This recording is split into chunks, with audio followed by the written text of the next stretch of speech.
Antes das pirâmides, antes dos impérios, antes até da palavra história, houve pedra, fogo e gesto. Aqui, o tempo não corre, ele escorre, grão por grão, como numa ampulheta enterrada no deserto. O tempo não andava em linha reta, ele girava seguindo o sol. A história da África profunda, das cavernas, do ocre, do sílex, dos deuses, dos griots, se confunde com a dos primeiros humanos. No deserto africano, a areia não cai, ela circula, como um torus de vento e memória, uma ampulheta do tamanho do planeta, sempre retornando ao ponto de origem. Sílex talhado, fogo guardado, ocre gravado. Deuses que não desapareceram, apenas mudaram de nome. Bem-vindos ao canal A Voz da Ampulheta. Se te disseram que a história começa na Europa, inscreva-se, ative o sino, curta, compartilhe e comente. Não para avançar no tempo, mas para voltar ao centro do giro.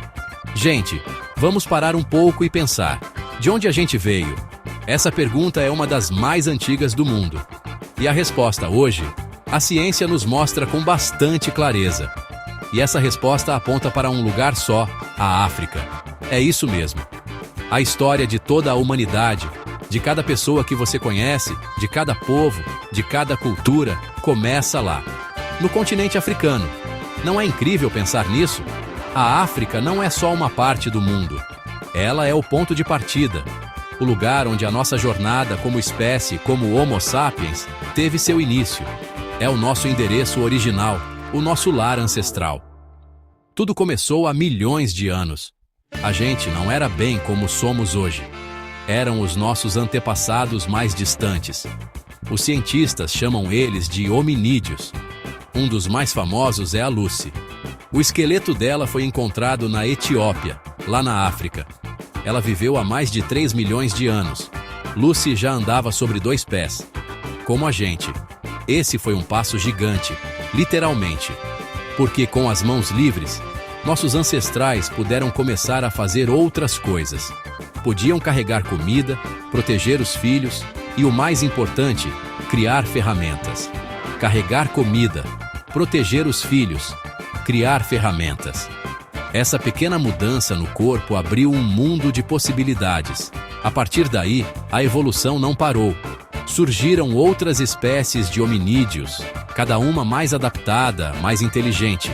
O Homo habilis, por exemplo, foi o habilidoso. Ele aprendeu a lascar pedras para criar as primeiras ferramentas. Pensa na revolução que foi isso. De repente, era possível cortar a carne de um animal, quebrar um osso para pegar o tutano. Depois veio o Homo erectus, que foi mais longe. Ele não só melhorou as ferramentas, como também aprendeu a controlar o fogo. O fogo mudou tudo. Trazia calor, protegia contra predadores, permitia cozinhar os alimentos, o que nos deu mais energia para o cérebro crescer. E foi nesse caldeirão de inovações, nesse laboratório a céu aberto que era a África, que nós surgimos. O Homo sapiens, o homem sábio. Os fósseis mais antigos da nossa espécie, com cerca de 300 mil anos, foram encontrados no Marrocos. Da África, nós saímos para povoar o resto do planeta. Levamos na bagagem nossa capacidade de criar, de falar, de sonhar. Criar, falar, sonhar. Então, quando a gente olha para a África, não estamos olhando para um lugar distante.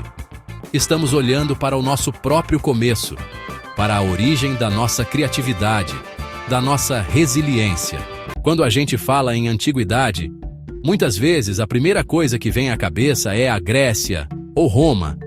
Mas a África nesse mesmo período estava fervilhando. E não era pouca coisa não. Estamos falando de civilizações gigantescas, com uma riqueza e uma complexidade que deixam qualquer um de queixo caído. A mais famosa, claro, é o Egito. Quem nunca ouviu falar das pirâmides dos faraós do Rio Nilo? Por milhares de anos, o Egito foi uma potência. Uma civilização que desenvolveu escrita, matemática, astronomia e construiu monumentos que estão de pé até hoje. Uma prova concreta do poder e da genialidade daquele povo. Mas a África antiga é muito, muito mais que o Egito. Ao sul do Egito, subindo o rio Nilo, existia um outro reino poderosíssimo, a Núbia, também chamada de Reino de Cush. Os núbios e os egípcios eram vizinhos. Às vezes eram parceiros comerciais, em outras, eram rivais. Teve uma época, inclusive, que os faraós da Núbia conquistaram e governaram todo o Egito. Eles ficaram conhecidos como os faraós negros. A Núbia tinha suas próprias pirâmides, menores que as egípcias, mas igualmente impressionantes. Eram mestres na metalurgia, especialmente no trabalho com o ferro, o que lhes dava uma grande vantagem militar e econômica. Vamos para outra parte do continente. Lá no chifre da África, onde hoje ficam a Etiópia e a Eritreia, floresceu o reino de Axum. Axum era um ponto de encontro de rotas comerciais. Eles conectavam a África com a Arábia, a Índia e até o Império Romano. Eram tão importantes que cunhavam suas próprias moedas, um sinal de poder e soberania na época. Uma curiosidade é que Axum foi um dos primeiros reinos do mundo a adotar o cristianismo como religião oficial, lá pelo século IV. Suas estelas gigantes, obeliscos de pedra maciça, marcam a paisagem até hoje, como testemunhas silenciosas de sua grandeza. E não para por aí. No norte da África, na região da atual Tunísia, tínhamos Cartago. Fundada por fenícios, Cartago se tornou uma civilização africana com identidade própria. Era uma potência naval e comercial que dominava o mar Mediterrâneo. Chegou a rivalizar diretamente com Roma, nas famosas Guerras Púnicas. E mais para o oeste e para o sul, tínhamos os povos iorubás, mandês e dogons. Eles se organizavam em cidades-estado e impérios complexos, com uma cultura riquíssima e sistemas de pensamento muito sofisticados, que vamos conhecer melhor. A África antiga era um mosaico de povos, reinos e impérios, cada um com sua história, sua força e seu brilho. Agora, como essa gente toda vivia? Como eles organizavam o poder, o trabalho, a vida em comunidade? Cada civilização tinha seu jeito, claro, mas a gente pode ver alguns padrões. No Egito, o poder era todo concentrado na figura do faraó. Ele não era só um rei. Era considerado um deus vivo, o intermediário entre o céu e a terra. Abaixo dele, existia uma estrutura gigante de sacerdotes, escribas, militares e administradores que ajudavam a governar. Era uma burocracia complexa, que cuidava da cobrança de impostos, da organização das grandes obras e da defesa do reino. Tudo girava em torno do faraó e do rio Nilo. A economia da maioria desses reinos era baseada na agricultura. O Nilo, com suas cheias anuais, fertilizava a terra no Egito e na Núbia, garantindo colheitas fartas de trigo e cevada. Em Axum e nas terras dos Iorubás, a agricultura também era a base, com o cultivo de grãos e outros produtos. Mas o comércio era o grande motor que impulsionava a riqueza. A Núbia era famosa por seu ouro, marfim e ébano. Cartago controlava as rotas de prata, estanho e produtos agrícolas no Mediterrâneo. A economia não era só de subsistência. Era uma economia de excedentes, de exportação, que gerava muita riqueza e poder para as elites governantes. A sociedade também era bem dividida. No topo, estava sempre a família real e a nobreza. Logo abaixo, vinham os sacerdotes, que tinham um poder imenso, porque controlavam o conhecimento e a religião.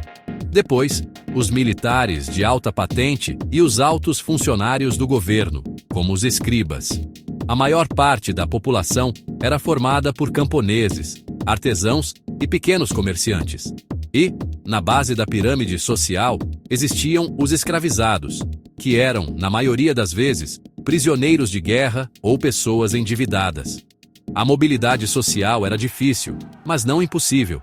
Era uma estrutura rígida, mas que garantia a ordem e o funcionamento do Estado. É interessante notar que, em algumas dessas sociedades, as mulheres tinham uma posição de destaque. Na Núbia, por exemplo, as rainhas-mães, chamadas de Candaces, tinham um poder político e militar enorme. Elas governavam, lideravam exércitos e eram respeitadas como grandes líderes. No Egito, mulheres como Hatshepsut e Cleópatra chegaram a ser faraós, governando com plenos poderes. Isso mostra que a organização social, embora hierárquica, tinha suas próprias particularidades em cada canto da África. Não era um modelo único, mas uma diversidade de formas de viver e se organizar, cada uma adaptada à sua realidade e à sua cultura. A espiritualidade era o centro da vida na África antiga. Não era algo separado do dia a dia, como a gente às vezes pensa hoje. A religião estava em tudo, na política, na colheita, na família, na arte. No Egito, a religião era politeísta. Eles acreditavam em muitos deuses, como Ra, o deus Sol, Osíris, o deus do além, e Ísis, a deusa da maternidade. A vida após a morte era uma preocupação central. Por isso, eles desenvolveram a mumificação para preservar o corpo e construíram túmulos elaborados, como as pirâmides, para garantir a passagem segura do faraó para o outro mundo. A religião explicava o universo e dava sentido à vida. Na Núbia, a religião era parecida com a egípcia no começo. Eles também cultuavam deuses como Amon. Mas com o tempo, os núbios deram mais importância a deuses próprios, como Apedemaque, o deus leão da guerra. Isso mostra como eles absorviam influências, mas mantinham sua identidade. Já em Aksum, como a gente viu, o cristianismo se tornou a religião oficial. E nas culturas Yorubá e Mande, a religião era baseada no culto aos ancestrais, e há um panteão de divindades chamadas de orixás, para os Yorubás, e em forças da natureza. Acreditava-se que os ancestrais continuavam a participar da vida da comunidade, orientando e protegendo seus descendentes. E o conhecimento? A escrita foi uma das maiores invenções. Os egípcios criaram os hieróglifos, um sistema de escrita complexo e bonito, usado em templos e túmulos. Para o dia a dia, eles usavam uma escrita mais simples, chamada hierática, e depois demótica, que era registrada em papiro. Os núbios também desenvolveram seu próprio sistema de escrita, o meroítico. Até hoje, os estudiosos não conseguiram decifrar completamente essa escrita, o que a torna um dos grandes mistérios da África antiga. A escrita não era só para registrar impostos. Era para registrar a história, a poesia, a religião, a ciência. Era a memória de um povo.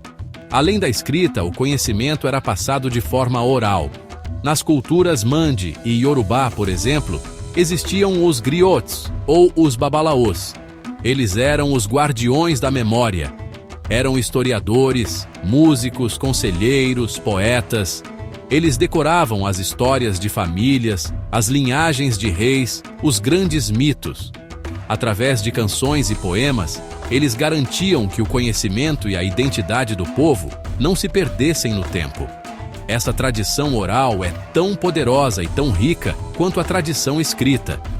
Mostra que existem diferentes formas de produzir e preservar o saber. A cultura africana antiga era um universo de fé, memória e inteligência.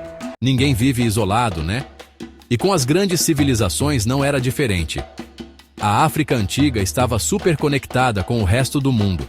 Era um centro pulsante de trocas comerciais e culturais. O Egito, por exemplo, tinha relações intensas com a Mesopotâmia, trocando grãos e papiro por madeira, metais e pedras preciosas. Também comerciava com a civilização do Vale do Indo, onde hoje é o Paquistão. E claro, com seus vizinhos africanos, como a Núbia, de onde vinha o ouro, o marfim e o incenso que perfumavam os templos egípcios. Cartago, no norte da África, era a rainha do comércio no Mediterrâneo.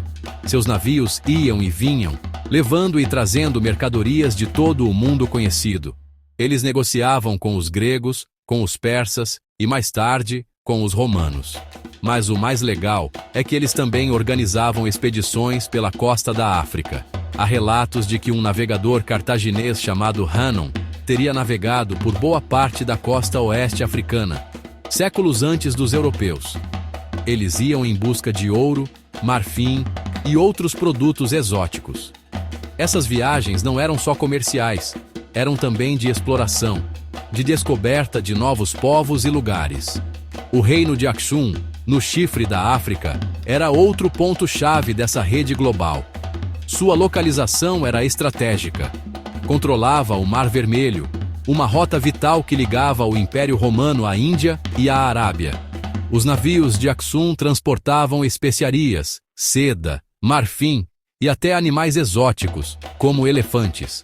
Essa riqueza permitiu que Aksum se tornasse uma potência regional, respeitada por gigantes como Roma e a Pérsia. As ideias também viajavam nessas rotas. Foi assim que o cristianismo chegou a Aksum e que influências artísticas e arquitetônicas se espalharam entre os continentes. O mundo antigo era mais globalizado do que a gente imagina. Essas trocas não eram só de produtos. Eram trocas de conhecimento, técnicas de metalurgia, de agricultura, de construção naval, conhecimentos de astronomia, de matemática, de medicina. Os gregos, por exemplo, admiravam muito a sabedoria egípcia. Muitos filósofos e cientistas gregos, como Pitágoras e Tales de Mileto, teriam viajado ao Egito para estudar com os sacerdotes. A África não só fornecia a matéria-prima, bem como já exportava ideias, de cultura, de ciência. Era um participante ativo na construção do mundo antigo, influenciando e sendo influenciado por outros povos em uma grande e complexa teia de relações. Quando falamos em filosofia, quase sempre pensamos nos gregos, Sócrates, Platão, Aristóteles, mas a África antiga tem seus pensadores e seus sistemas filosóficos.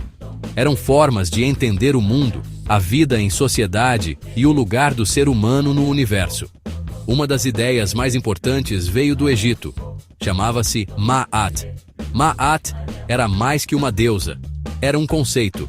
Representava a ordem, a verdade, a justiça, o equilíbrio cósmico. Viver segundo Ma'at significava ser honesto, justo e agir de forma correta com os outros e com os deuses. Era a base da ética egípcia. A ideia era que as ações de cada pessoa afetavam o equilíbrio do universo. Se você agisse mal, estaria contribuindo para o caos. Se agisse bem, estaria ajudando a manter a ordem, a Ma'at. Na famosa cena do julgamento de Osíris, o coração do morto era pesado em uma balança contra a pena de Ma'at. Se o coração fosse mais pesado que a pena, significava que a pessoa tinha uma vida cheia de maldade e seria punida. Se fosse leve, ela merecia a vida eterna. Isso mostra como a ética e a responsabilidade individual eram centrais para a visão de mundo egípcia. Cada um era responsável por manter a harmonia do mundo. Em outras partes da África, como nas culturas Yorubá, existia o sistema de adivinhação de Ifá. Mas Ifá é muito mais que adivinhação. É um complexo sistema filosófico que contém a sabedoria acumulada do povo Yorubá ao longo de séculos.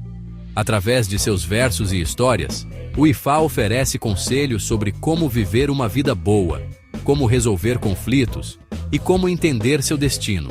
O Ori. Ele ensina sobre a importância da comunidade, do respeito aos mais velhos e da busca pelo equilíbrio interior.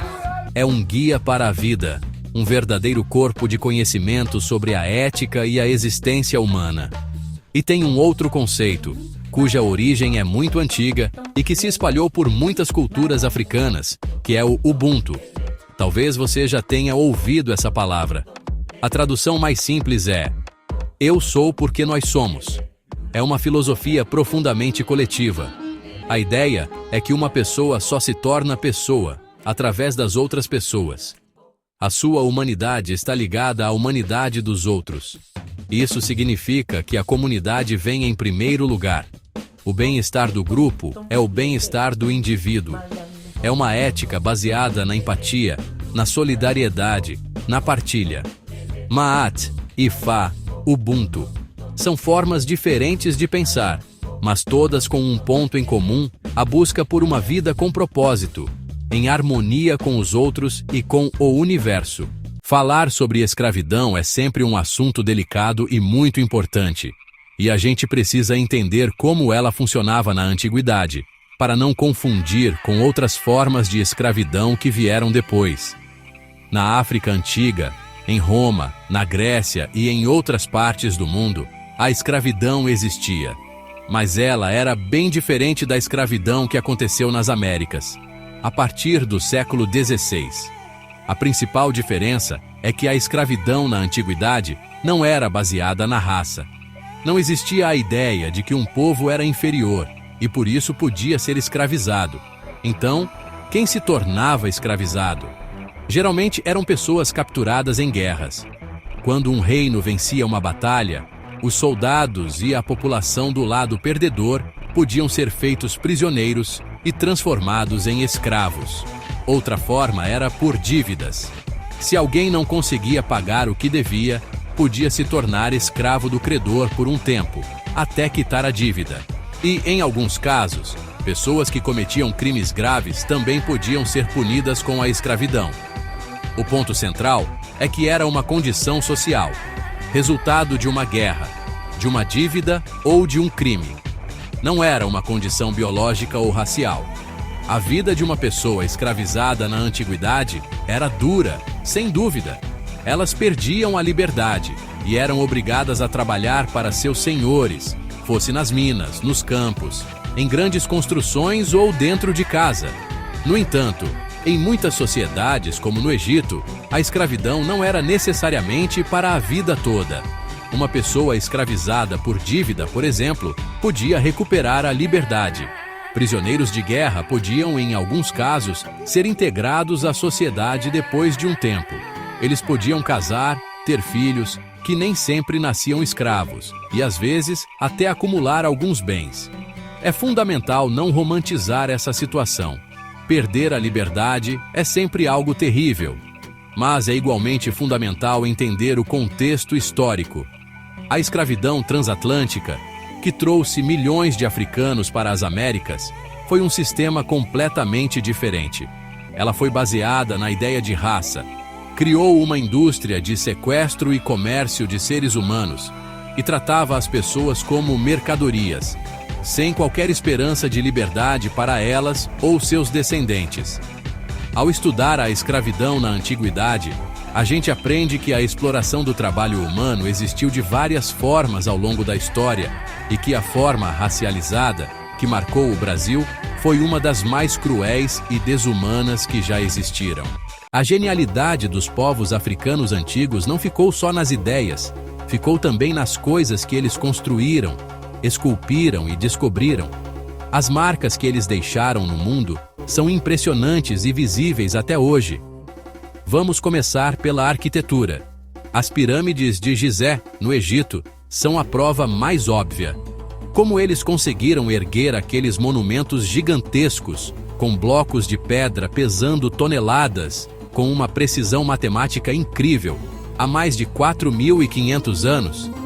É algo que fascina engenheiros e arquitetos até hoje. Mas não eram só pirâmides. Eles construíam templos imensos, como os de Karnak e Luxor, com colunas gigantescas e paredes cobertas de relevos. Na Núbia, as pirâmides de Meroé também são fantásticas. Elas são mais íngremes e mais pontudas que as egípcias, mostrando um estilo próprio. E em Aksum, temos os obeliscos ou estelas. O maior deles, hoje quebrado, teria mais de 33 metros de altura e pesaria mais de 500 toneladas. Era o maior bloco de pedra único que o ser humano já tentou erguer na antiguidade. Eles eram esculpidos para parecerem prédios de vários andares, com portas e janelas falsas. É uma arquitetura ousada, que desafiava a gravidade. E não podemos esquecer da Grande Zimbábue, mais ao sul, com suas muralhas de pedra construídas sem usar nenhum tipo de argamassa. Na arte, a sofisticação é a mesma. As esculturas egípcias, com sua pose formal e serena, buscavam representar o ideal, a eternidade.